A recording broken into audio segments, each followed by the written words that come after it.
ইন্নামা তুওয়াফাউনা উজুরাকুম ইয়াওমাল কিয়ামাহ ফামান যুহজিহা আনিন নারি ওয়া উদখিলাল জান্নাতা ফাকাদ ফাজ। রব্বুল আলামিন জানিয়ে দিচ্ছেন, আর তোমাদের যতগুলো কাজ তোমরা দুনিয়ায় করবে, কিয়ামতের মাঠে আল্লাহ তাআলা সবকিছু পূর্ণ মাত্রায় দান করবেন। দুনিয়ায় যদি কোনো মানুষ পাপের কাজ করে, গুনাহের কাজ করে, আল্লাহ তাআলা সে অনুযায়ী তার ফল দিবেন। আর যদি কোনো মানুষ দুনিয়ার ভিতরে আমলের কাজ করে, নেকির কাজ করে, আল্লাহ তাআলা সে অনুযায়ী তার ফল দিবেন। এরপর আমার আল্লাহ জানিয়ে দিলেন, অতঃপর যাকে আযাব থেকে বাঁচিয়ে জান্নাতের ভিতরে প্রবেশ করানো হবে, ওই ব্যক্তিটাই হলো আসল সফল কাম। সুবহানাল্লাহ। তার মানে আয়াত কারিমা থেকে আমরা জানতে পারলাম, যদি কোনো ব্যক্তিকে আল্লাহ তাআলা জাহান্নাম থেকে বাঁচিয়ে জান্নাতে প্রবেশ করান, তাহলে ওই ব্যক্তিটাই সফল কাম। আমরা জানি যে আল্লাহ রাব্বুল আলামিন প্রত্যেক মানুষের জন্য দুইটা স্থান নির্ধারণ করে রেখেছেন, হয় জান্নাত না হয় জাহান্নাম। কিন্তু যারা মুসলমান হয়েছে, যারা মুসলমান হয় নাই, অমুসলিম যারা, এদের জন্য চিরস্থায়ী জাহান্নাম। নাউজুবিল্লাহ বলি, এরা কোনোদিন জাহান্নাম থেকে বের হতে পারবে না।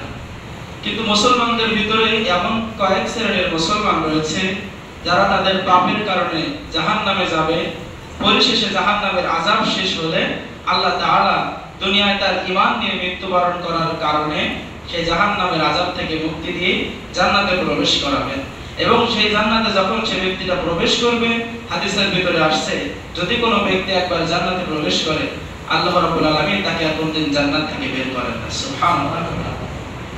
সম্মানিত হাজিরিন, আমরা জানি যারা ঈমান অবস্থায় মৃত্যুবরণ করবে, যার আমলনামায় শিরকের ছিটাফোঁটা নাই, যে ব্যক্তি শিরক করে নাই, ঈমান নিয়ে মৃত্যুবরণ করেছে, অথচ সে ব্যক্তিটা নামাজ আদায় করতো না, তারপরে আল্লাহ তাআলার যে বিধানগুলো মান্য করে চলতে পারতো না, অর্থাৎ তার হিসাব করলে আমলের পাল্লার চাইতে গুনাহের পাল্লা ভারী, এই ব্যক্তিটা অবশ্যই জাহান্নামে যাবে। কিন্তু আল্লাহ তাআলা ওই ঈমান থাকার কারণে জাহান্নামের আযাব শেষ করে আবার তাকে জান্নাতে প্রবেশ করাবে। তো সেই মুসলমানরা কারা, সেই সম্পর্কিত 17 শ্রেণীর মুসলমানের কথা বলা হয়েছে হাদিসে, যারা ঈমান আনার পরেও জাহান্নামে যাবে। কয় শ্রেণী? 17 শ্রেণীর মানুষ যারা ঈমান আনার পরেও জাহান্নামে যাবে। বিশ্বনবী জনাব মুহাম্মদুর রাসূলুল্লাহ সাল্লাল্লাহু আলাইহি ওয়াসাল্লাম বলেন, অনেক মুসলমান রয়েছে যারা ঈমান আনার পরেও জাহান্নামে চলে যাবে, জান্নাতের গন্ধ তারা পাবে না, জান্নাতে যেতে পারবে না। তার ভিতরে প্রথম নম্বর শ্রেণী হলো, যেই শরীর, যেই দেহ হারাম দিয়ে গঠিত হয়েছে, হারাম দিয়ে যে শরীরটা গঠন করা হয়েছে, হারাম উপার্জন করে যে ব্যক্তিটা তার উদার পূর্তি করেছে, হারাম সম্পদ উপার্জন করেছে, হারাম পোশাক পরিধান করেছে, বিশ্বনবী আমার বলেন, ওই ব্যক্তিটা মুসলমান হলেও, সারা জীবন নামাজ আদায় করলেও ওই ব্যক্তিটা জান্নাতে যেতে পারবে না। তাহলে এক নম্বরে আমরা জানলাম, বিশ্বনবী আমাদের জানিয়ে দিলেন, যদি আমরা হারাম উপার্জন করি, হারাম খাদ্য খাই, হারাম পোশাক পরি, তাহলে ওই হারাম শরীর কোনোদিন জান্নাতের ভিতরে যেতে পারবে না। আমাদের ভিতরে অনেক মানুষ রয়েছে যারা হালাল পন্থায় কামাই করে, হালাল পন্থায় রোজগার করে, সেদিন আল্লাহ তাআলা তাকে বলবেন, হে অমুক, তোমার স্থান জান্নাতে নয়, তোমার স্থান জাহান্নামে, চলে যাও জাহান্নামের দিকে। ওই ব্যক্তিটা তখন বলবে, আল্লাহ, দুনিয়ায় তো তোমার নির্দেশিত পথে চলেছি, নামাজ আদায় করেছি, হালাল পথে উপার্জন করেছি। বিশ্বনবীর যে হাদিস আমরা শুনেছিলাম, হারাম উপার্জন করলে জান্নাতে যেতে হয়, জাহান্নামে যেতে হবে। আমরা তো হারাম উপার্জন করে নাই, হালাল উপার্জন করেছি, তাহলে কেন আমাদের জাহান্নামে দাও? আল্লাহ তাআলা বলবেন, ও আমার বান্দা শোনো, আমি তোমাকে যে বিধান বলে দিয়েছিলাম সবগুলো মেনেছো, আমি এটা মানতেছি, নামাজ আদায় করেছো, হালাল পথে উপার্জন করেছো, কিন্তু তোমার ওই হালাল টাকা দিয়ে তুমি তোমার কন্যা সন্তান, স্ত্রী এবং তোমার ছেলের বউমার জন্য যে পোশাকগুলো কিনেছিলে ওই পোশাকগুলো ছিল হারাম পোশাক। তাহলে এইখান থেকে বোঝা যায় আপনি আমি হালাল টাকা যদি রোজগারও করি, বিশ্বনবীর হাদিস অনুযায়ী আমরা জান্নাতে চলে যাব, কিন্তু হালাল টাকা মাথার ঘাম পায়ে ফেলে পরিশ্রম করে সারাদিন ধরে রোদে পুড়ে বৃষ্টিতে ভিজে কনকনে ঠান্ডার ভিতরে আমরা রোজগার করি, হালাল টাকা রোজগার করি, আর ওই হালাল টাকা দিয়ে ঈদ উৎসবের সময় আমরা আমাদের কন্যা সন্তান, স্ত্রী এবং ছেলের বউমাদেরকে যে পোশাকগুলো কিনে দিই, যেই পোশাক পরার কারণে পুরুষ মানুষ তার দিকে আকৃষ্ট হয়, পুরুষ মানুষ তার দিকে পথ হারিয়ে যায়, পুরুষ মানুষ তার দিকে জেনায় লিপ্ত হয়ে যায়, এই রকম পোশাক পরার কারণে ওই পোশাকটা হারাম পোশাক হয়ে যাবে।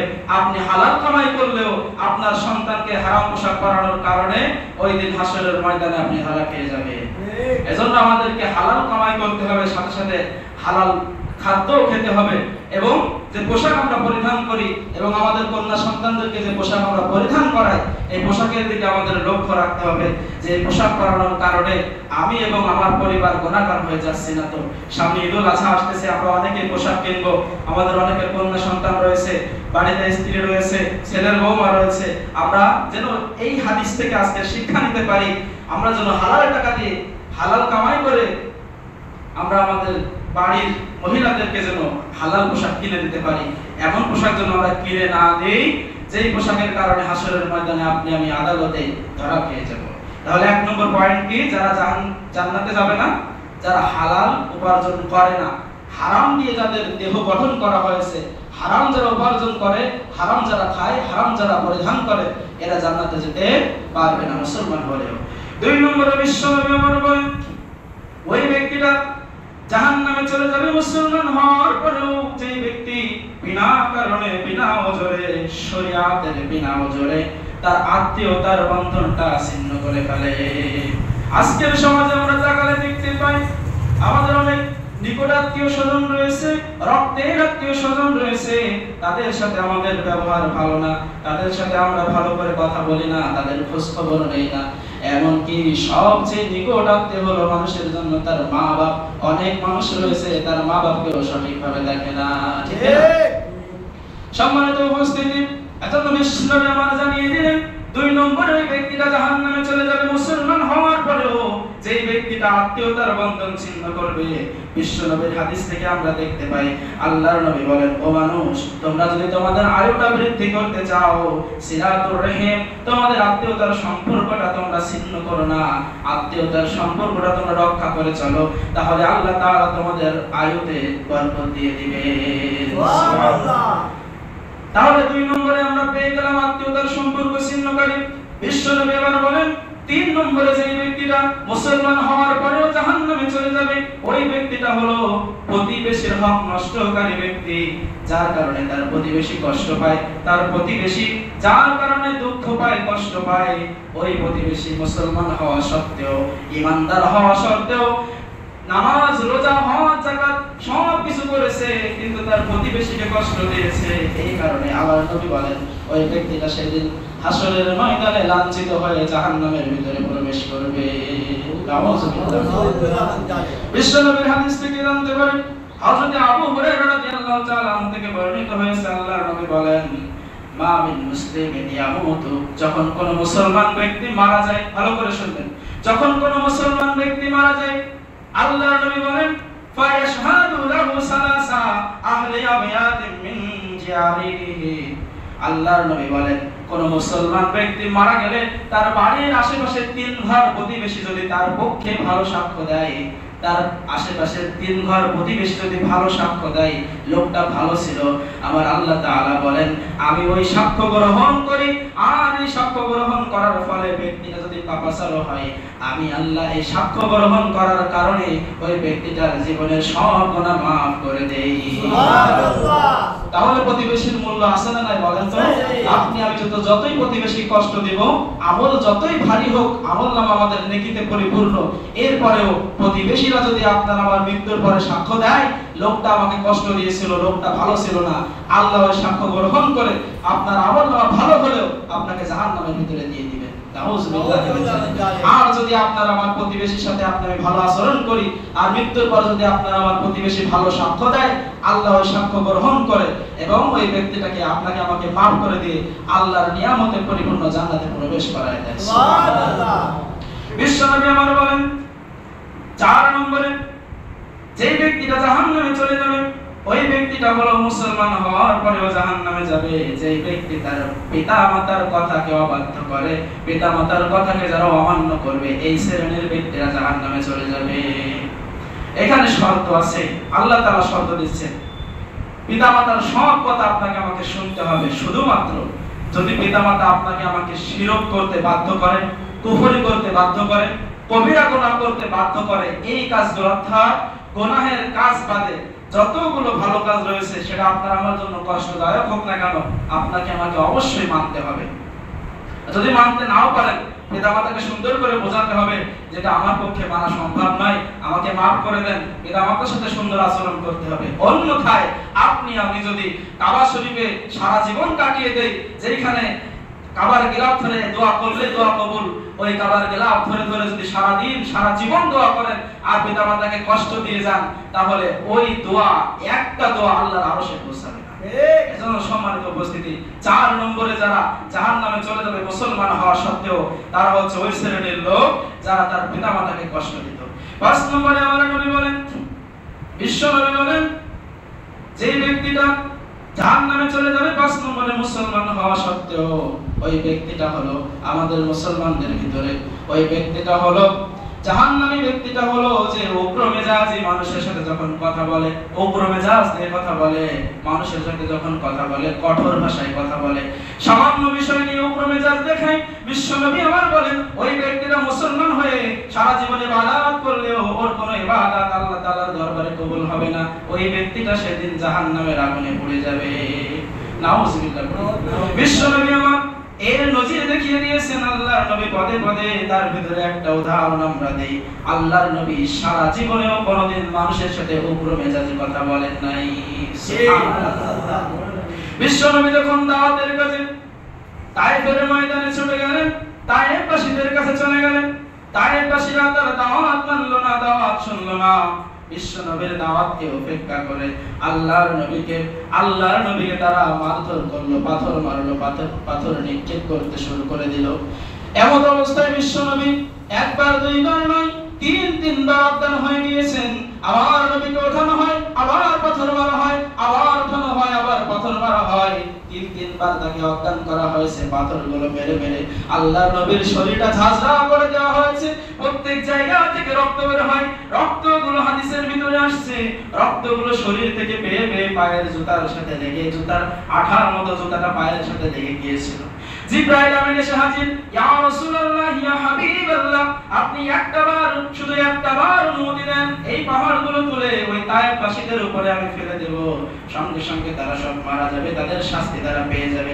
আল্লাহর নবী এত মার খেলেন, রক্তাক্ত হলেন, 3-3বার অজ্ঞান হয়ে গেলেন। আল্লাহর নবীর জায়গায় যদি আমি থাকতাম, একবার পাথর মারলেই পুরো গ্রামবাসী নিয়ে আমরা তাদের উপরে আক্রমণ করতাম। কিন্তু আল্লাহর নবী উগ্র মেজাজ দেখালেন না। তিনি কি করলেন? জিবরাইল আমিনকে বললেন, ও জিবরাইল, যদি তুমি ওদেরকে হত্যা করো, মেরে ফেলো, তাহলে আমার এই দ্বীনের দাওয়াত আমি কাদের কাছে পৌঁছায় দেব? যেখানে আমার নবী উগ্র মেজাজ দেখান নাই কোনোদিন, সেই জায়গায় আমরা যদি সামান্য কথা নিয়ে উগ্র মেজাজ দেখাই, তাহলে আল্লাহর নবী সাক্ষী দিচ্ছেন, আল্লাহর নবী বলছেন ওই ব্যক্তিটা জান্নাতে যাবে না, মুসলমান হয়ে ওই ব্যক্তিটা জাহান্নামের ভিতরে চলে যাবে। আল্লাহ রাব্বুল আলামিন কালামে পাকের ভিতরে সূরাতুল কালাম 29 নম্বর সূরা, 29 নম্বর সূরার 29 নম্বর পারার 68 নম্বর সূরার 12 নম্বর 13 নম্বর আয়াতে আমার আল্লাহ তাআলা জানিয়ে দিলেন, মান্নাইল লিল খায়রি মুতাদিন আযিম উতুলিম বা'দা যালিকা জানিম।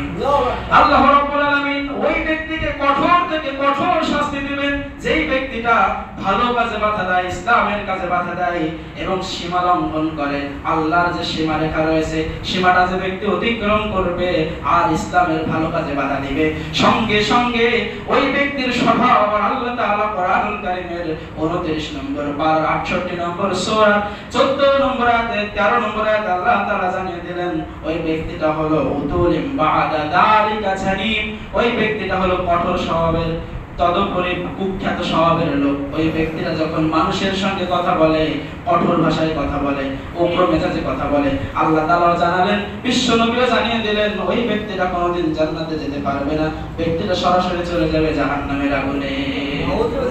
বিশ্ব নবী আবার বলেন 6 নম্বরে যে ব্যক্তিটা মুসলমান হওয়া সত্ত্বেও জাহান্নামের আগুনে নিক্ষিপ্ত হবে, আল্লাহ নবী জানিয়ে দিলেন ওই ব্যক্তিটা হলো ধোঁকাবাজ, ওয়াদা খেলাফকারী। যেই ব্যক্তি ওয়াদা করে আজকের দেওয়ার নাম করে আজকাল যেদিন সে তার ওয়াদার জিনিস দিবে, ওই দিনের নাম করলে সেদিন আর তারে পাওয়া যায় না। ওয়াদার বিষয়ে আপনারা ভালো রকম জানেন। বিশ্ব নবী আমার বলেন যেই ব্যক্তিটা ওয়াদা ভঙ্গ করে এবং মানুষের কাছে চুক্তি করে কাজ করিয়ে নেওয়ার পরে কাজের শেষে যখন পারিশ্রমিক দেয় তখন টাকা কম দেয়, এই শ্রেণীর লোক এই সমাজে আছে না নাই? আল্লাহ নবী বলেন ওই শ্রেণীর লোকরাও সেদিন মুসলমান হওয়া সত্ত্বেও, ঈমান আনা সত্ত্বেও জাহান্নামের আগুনে চলে যাবে। 7 নম্বর বিশ্ব নবী আমার বলেন যেই ব্যক্তি অন্যায়ভাবে কারোর ধন সম্পদ, কারোর টাকা পয়সা, কারোর জিনিস আত্মসাৎ করবে, কেড়ে নেবে, আল্লাহর নবী আমার বলেন ওই ব্যক্তিরা সেদিন মুসলমান হওয়া সত্ত্বেও জাহান্নামের আগুনের ভিতরে নিক্ষিপ্ত হয়ে যাবে। 8 নম্বরে বিশ্বনবী বলেন ওই ব্যক্তিরা জাহান্নামী হয়ে যাবে যেই ব্যক্তিটা দান করার পরে মানুষকে কোনো কিছু দিয়ে উপকার করার পরে খোটা দেয়। কি করে? মানুষকে যে দান করার পরে উপকার করার পরে খোটা দেয়, আল্লাহর নবী বলেন ওই ব্যক্তিটাও জাহান্নামে চলে যাবে। 9 নম্বরে চগলখোর ব্যক্তি জাহান্নামে যাবে। চগলখোর ব্যক্তি জান্নাতে যেতে পারবে না যেই ব্যক্তি একজনের কথা আরেকজনের কাছে লাগিয়ে দুইজনের মাঝে গন্ডগোল লাগিয়ে নিজে ভালো থাকে। এই শ্রেণীর মানুষ এই সমাজে আছে না নাই? বিশ্বনবী আমার বলছেন ওই শ্রেণীর মানুষরাও সেদিন জান্নাতে যেতে পারবে না। 10 নম্বরে বিশ্বনবী আমার বলেন যেই ব্যক্তিটা নিজের বাবাকে বাবা বলে না, অন্যের বাবাকে বাবা বলে ডাকে, বিশ্বনবী বলেন ওই ব্যক্তিটাও জান্নাতে যেতে পারবে না, মুসলমান হওয়া সত্ত্বেও ব্যক্তিরা জাহান্নামে চলে যাবে। 12 নম্বরে যেই ব্যক্তিরা জাহান্নামে যাবে সেই ব্যক্তিটা হলো বিশ্বনবী বলেন যেই ব্যক্তির ভিতরে যারা পরিমাণ অহংকার থাকবে, যারা পরিমাণ হিংসা থাকবে, ওই ব্যক্তিটা ওই অহংকার ওই হিংসা যদি পরিত্যাগ না করে মৃত্যুবরণ করে, ঈমান আনার পরেও ওই ব্যক্তিরা জাহান্নামের আগুনে আল্লাহ তাআলা তাকে নিক্ষেপ করবে। 13 নম্বরে এক মহিলার কথা বলেছেন বিশ্বনবী, যেই মহিলা সামান্য কারণে তালাক নিতে চায়, সামান্য কিছু হলে তালাক নিতে চায়, স্বামীর উপরে খবরদারি করে, স্বামীর উপরে উচ্চস্বরে কথা বলে, ভালো করে বুঝবেন ওই মহিলা আল্লাহর রাসূল বলেন কোনদিন জান্নাতে যেতে পারবে না। যেই মহিলা সামান্য কারণে তালাক চায়, সামান্য কারণ নিয়ে স্বামীর উপরে চড়াও হয়, সামান্য বিষয় নিয়ে স্বামীর সাথে তর্ক করে, এই শ্রেণীর মহিলা কোনদিন জান্নাতে যেতে পারবে না। 14 নম্বরে আমার নবী বলেন যেই ব্যক্তি মানুষকে দেখানোর জন্য দান করে, যেই ব্যক্তি মানুষকে দেখানোর জন্য নামাজ আদায় করে, যেই ব্যক্তি লোক দেখানোর জন্য ইবাদত করবে, আবার আল্লাহ তাআলা ওই ব্যক্তিটাকেও জান্নাতে প্রবেশ করাবেন না। 15 নম্বরে বিশ্বনবী আমার বলেন যেই ব্যক্তি জেনে শুনে দাড়ি শুভ্র হয়ে গিয়েছে, পেকে গিয়েছে, চুলটা পেকে গিয়েছে, এইটা খারাপ দেখা যায়, এই ভেবে যদি কোনো ব্যক্তি দাড়িতে কলম লাগায়, চুলে যদি কলম লাগায়, এই কালারটা যদি কালো হয়, কি কালার? কালো রং যদি হয়, আমার নবী বলেন ওই ব্যক্তিটা ঈমান আনার পরে নামাজ আদায় করলো, রমজান মাসে 30টা রোজা রাখলো, যাকাত দিল, হজের সময় হজের সমর্থনে হজ করলো, কাবা শরীফ থেকে ঘুরে আসলো, আর যদি দাড়িতে কালো রং লাগায়, আমার নবী বলেন আল্লাহি আল্লাহর কসম ওই ব্যক্তিটা কোনোদিন জান্নাতে যেতে পারবে না। এই থেকে শিক্ষা নিতে হবে যারা আমাদের দাড়ি যাদের পেকে যাবে আমরা সেটাকে কালো রং বাদে, আপনি লাল কালার করেন, আপনি মেহেদি দেন, এতে কোনো সমস্যা নাই, অথবা সাদা রেখে দেন, এতেও কোনো সমস্যা নাই। আল্লাহ যেমন দিয়েছেন তেমনই সবচেয়ে সুন্দর। তবে আপনার যদি ভালো না লাগে আপনি সেটা অন্য কালার করেন, কালো কালার করা যাবে না। কালো কালার করলেই জাহান্নাম থেকে কি হতে হবে? বঞ্চিত হতে হবে। কে বলছেন? বিশ্বনবী মুহাম্মদুর রাসূলুল্লাহ সাল্লাল্লাহু আলাইহি ওয়াসাল্লাম বলছেন। 16 নম্বর আর 2 শ্রেণীর মানুষ রয়েছে। 16 নম্বর হচ্ছে যে কোনো ভালো কাজ করে তা ফলাও প্রচার করে, অর্থাৎ আমি দান করেছি, আমি এই কাজ করেছি, সেই কাজ করেছি, অর্থাৎ নিজেকে জাহির করা, নিজেকে কি করা, মানুষের কাছে জাহির করা। এই শ্রেণীর মানুষও ঈমান আনার পরে জাহান্নামে চলে যাবে। সর্বশেষ যারা জাহান্নামে যাবে 17 শ্রেণীর মানুষের কথা আমি বলছিলাম, যারা ঈমান আনার পরেও জাহান্নামে যাবে তারা হলো 17 শ্রেণীর মানুষ। তার ভিতরে সর্বশেষ হলো যারা তাদের ওয়ারিসদেরকে তাদের মিরাস থেকে, মিরাস যে বন্টন নিতে আল্লাহ তাআলা দিয়ে দিয়েছেন, এই সম্পত্তি ভাগাভাগি থেকে সামান্য কিঞ্চিত পরিমাণ যারা বঞ্চিত করবে, সে হোক তার বোন, তার ভাই, তার ছেলে, তার মেয়ে, তার স্ত্রী, যেই হোক না কেন, তার আত্মীয় স্বজন যারা তার মিরাসের অধিকারী, এদের থেকে যদি কিঞ্চিত পরিমাণ, কিঞ্চিত কতটুকু, 1 ইঞ্চির কম সামান্য পরিমাণ যদি কোনো জমি ভাগাভাগির সময় তারা সেটা যদি বঞ্চিত করে দেয়, আল্লাহ রাসূল বলছেন ওই ব্যক্তিটা মুসলমান হয়ে ঈমান আনার পরেও ওই ব্যক্তিটা জান্নাতে যেতে পারবে না। সম্মানিত উপস্থিতি, এই 17 শ্রেণীর মানুষের ভিতরে যদি আপনি আমি পড়ে থাকি, আজকে থেকে তাওবা করতে হবে এবং যে গুনাহগুলো করেছি মাফ চাইতে হবে। আর পরবর্তীতে যতদিন আমরা বেঁচে থাকবো যেন এই গুনাহগুলো আমরা না করি, তার জন্য সব সময় সতর্ক থাকতে হবে। তাহলেই আমরা সরাসরি জাহান্নামে যাওয়া থেকে কি করব, বেঁচে যাব।